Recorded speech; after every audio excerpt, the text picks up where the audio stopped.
Time for fun fact, guys. So, you know that the whole of continent Latin America speaks Spanish, except for a few countries like Suriname or Brazil, where they speak Dutch and Portuguese and some English as well. But around 22 countries have Spanish as their official language, right? However, the Spanish still varies from one country to another, especially the slangs and colloquial words. However, Chile is one country which has a significantly different Spanish. Trust me, most of the people from other countries in Latin America have a real hard time understand what people from Chile speak. Simple words like "sipo" means yes, and then "huevón," "me cachai" means like "do you understand me?" So the reason behind that is that, as I have mentioned earlier, Chile is like an island. It is completely cut off from the world. So unless the internet came, their language was not really exposed to the rest of the world, and so it remained pretty much Chilean Spanish. In fact, some people even say that it's not even Spanish, it is Chilean. So I hope you like the fun fact. Stay tuned. Hola estudiantes, ¿cómo están? Bienvenido a la clase de español. Hoy vamos a estudiar la palabra no. Hello my beautiful students, welcome to the class. Today we're going to learn the word no and how it is used, its multiple usages. Okay, let's move on. The first concept that we will discuss today is that no always comes just before the verb conjugation. Yeah, that's how Spanish uses no. So let us take an example. Ella no miente. Miente has come from the verb mentir, which means to lie. So no miente means doesn't lie. Ella no miente. She doesn't lie. Yeah? So I repeat the concept that no always comes just before the verb conjugation, wherever it is, whichever part of the sentence, whatever verb it is, no always comes just before the verb conjugation. Yeah? Let's move on. If the answer to a question is no, then you will use two no's, right? One is to say no, and then the other no will be used to say the sentence that why it is no. Let us take an example. Habla usted, UD is a connotation for usted, Swahili, which is a language of Africa. Habla usted Swahili? Do you speak Swahili? The answer to that is no. No hablo Swahili. No, I don't speak Swahili. Yeah? Let's move on, folks.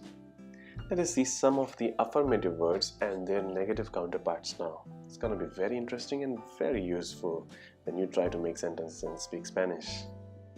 The first one is algo. Algo means something. Its counterpart is nada. Nada means nothing. The next is for people, alguien. Alguien means somebody. Nadie. Nadie means nobody. Siempre. Siempre means always. Nunca or jamás. They mean never.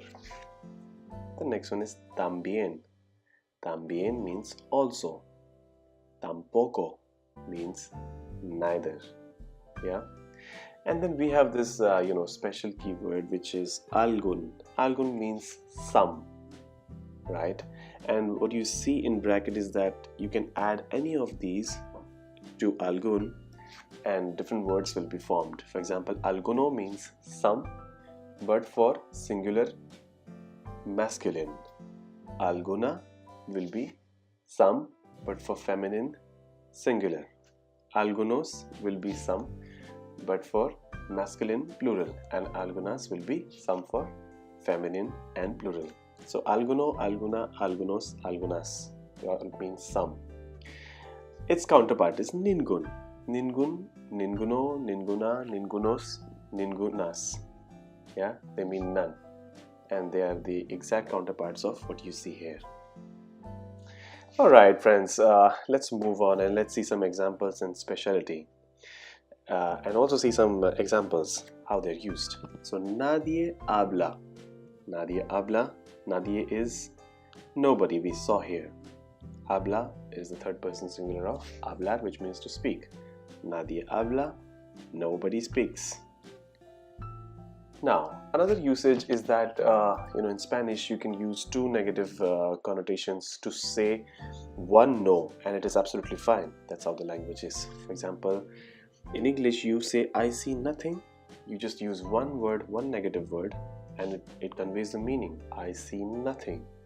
But in Spanish you will have to say no veo nada. No is also negative and nada is also negative, but it is absolutely fine. That's how the language is. So no veo nada means I see nothing. Literally here veo means see, I see, but I don't see nothing is what it literally means. But it is absolutely natural and fine. That's how Spanish uses it. Let's move on to the next example. Él nunca come. He never eats. Él nunca come. He never eats. But you can also add él nunca come nada. He never eats anything. That will also be fine. So I repeat, using two negative connotations in one sentence or to say one negative thing or no in Spanish is absolutely fine. Let's go to the last example of today's class. No pierdo nada nunca. See, here three of them are used actually, but still it makes sense. No pierdo nada nunca. I lose nothing ever. Or it literally means never, but in English, I lose nothing ever. But in Spanish, what it literally means is I don't lose nothing never, but still it is completely fine. So folks, that was about the class today. I hope you enjoyed and learned saying no. It kind of sounds funny.